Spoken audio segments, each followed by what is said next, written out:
नमस्ते हिंदुस्तान, कैसे हैं आप लोग। चर्चा करूंगी मैं उन खालिस्तानियों और आतंकियों के बारे में जिनको आपने देखा किस तरीके से गणतंत्र दिवस के अवसर पर महत्वपूर्ण स्थल से लेकर लाल किला तक जिन्होंने धावा बोला, तिरंगा का अपमान किया और वहां पे अपनी खालिस्तानी झंडे को फहराया। जहां पर हमने देखा किस तरीके से पुलिसकर्मी अपने जान को बचाते हुए छुप रहे थे। इसके अलावा दोस्तों, आप तक एक बात पहुंची या नहीं पहुंची, जहां आप सभी को पता है कि गणतंत्र दिवस के अवसर पर अलग अलग स्टेट की झांकियां निकली थी, जहां पे राफेल की झांकी निकली थी, जहां पर कोविड की वैक्सीन की झांकी निकली थी, जहां पे सेना के परेड की झांकियां निकली थी, बहुत सारी चीजें हुई। वहां पर केदारनाथ की भी झांकियां निकली थी। वहां पर राम जी के अयोध्या का एक छोटा सा पूरा एक मंदिर निर्माण हुआ था, एक ढांचा तैयार हुआ था जिसको कि झांकी में दिखाया गया था। शायद आप सभी ने देखा भी होगा कल, अगर किसी ने 26 जनवरी का परेड और झांकियां देखी हो तो आपने देखा होगा। लेकिन क्या ये वीडियो आपने देखा, क्या ये न्यूज किसी चैनल ने आपको पहुंचाया कि ये जो खालिस्तानी जो खुद को किसान कहते हैं, ये तथाकथित किसान, इनका मकसद तो अपने सरकार से हक मांगना था, बिल को लेकर बात करना था। तो फिर जब ये दिल्ली में प्रवेश, इन्होंने जब लाल किला में जब प्रवेश किया तो इन्होंने श्री राम अयोध्या के मंदिर के ढांचे को क्यों तोड़ा, उस गुंबद को क्यों तोड़ा, मंदिर को क्यों नष्ट किए। इतना ही नहीं, केदारनाथ का जो ढांचा बना हुआ था, जो झांकियों में दिखाया गया था, उस केदारनाथ के मंदिर के ढांचे को भी नष्ट किए।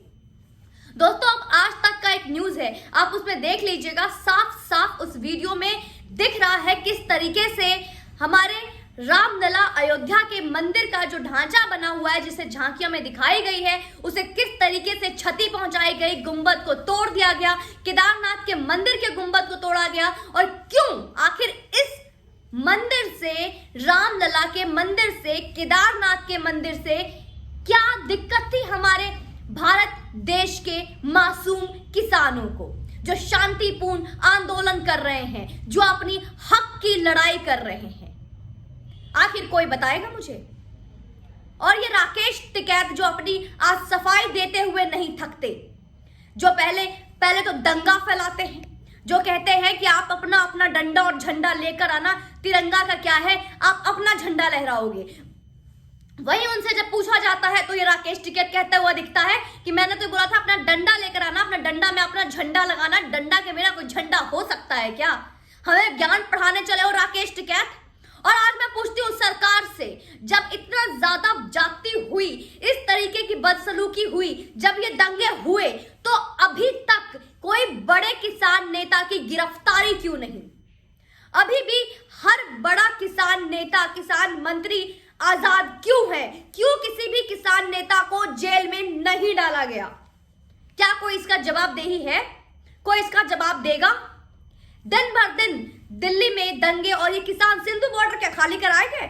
जी नहीं। जहां एक तरफ दंगे को अंजाम दिया गया, जहां एक तरफ हमारे तिरंगा का अपमान किया गया, जब तिरंगा की तरफ हाथ उठ रही थी तो वह बंदूक, जो हाथ में डांडिया रूपी बंदूक जो लेकर पुलिसकर्मी खड़े थे, जो सुरक्षा बल तैनात थी, वो क्यों चुपचाप रहे। जब वो डांडिया उनके हाथ में क्या झुनझुना था, वो तिरंगा की तरफ हाथ उठने वाले उस वक्त गोली क्यों नहीं चलाई, तिरंगा का अपमान करते वक्त। है कोई जवाब? और आज ये चीजें भी सामने आई है तो उन किसानों को हमारे केदारनाथ मंदिर से, हमारे अयोध्या मंदिर से, इससे क्या आपत्ति, और इसका किसान कृषि बिल से क्या लेना देना, बिल से इसका क्या कनेक्शन है। दोस्तों, है इसका कोई जवाब आपके पास?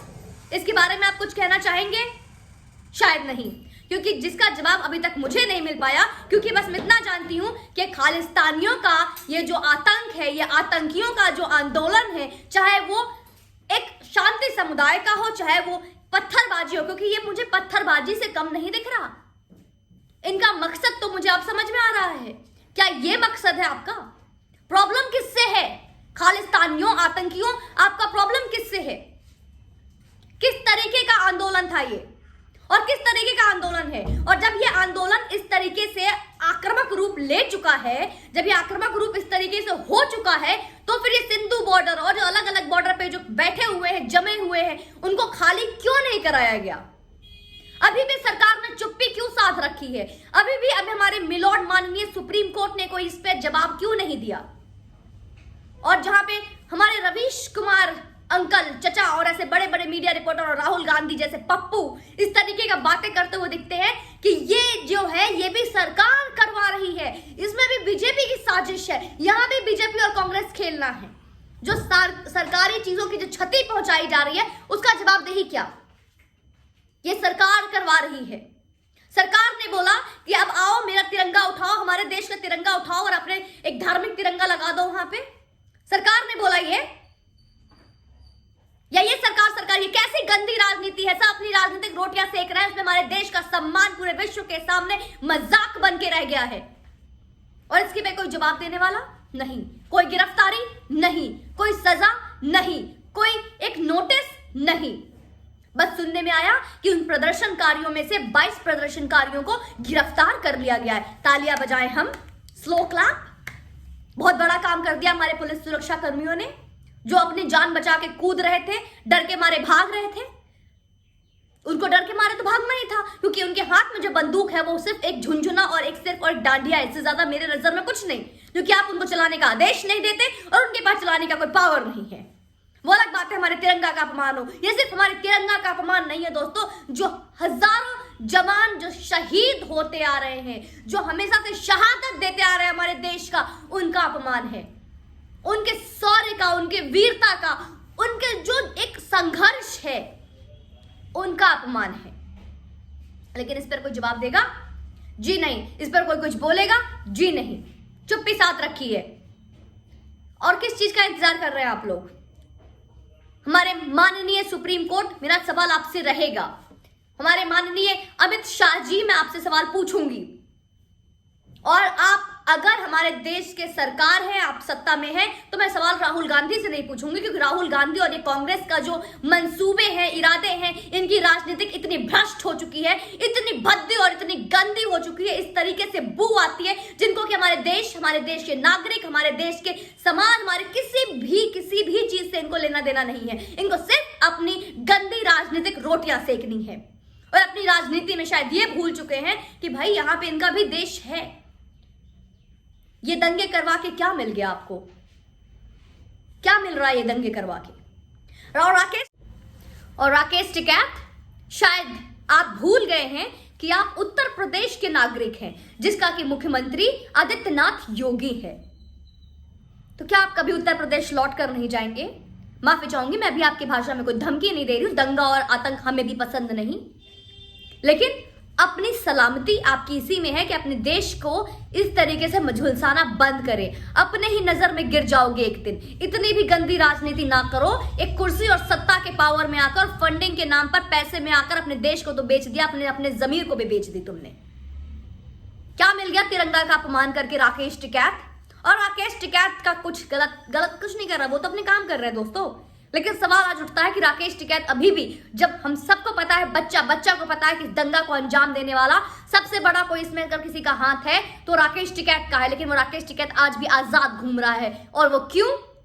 इसका जवाब शायद न मेरे पास है न आपके पास।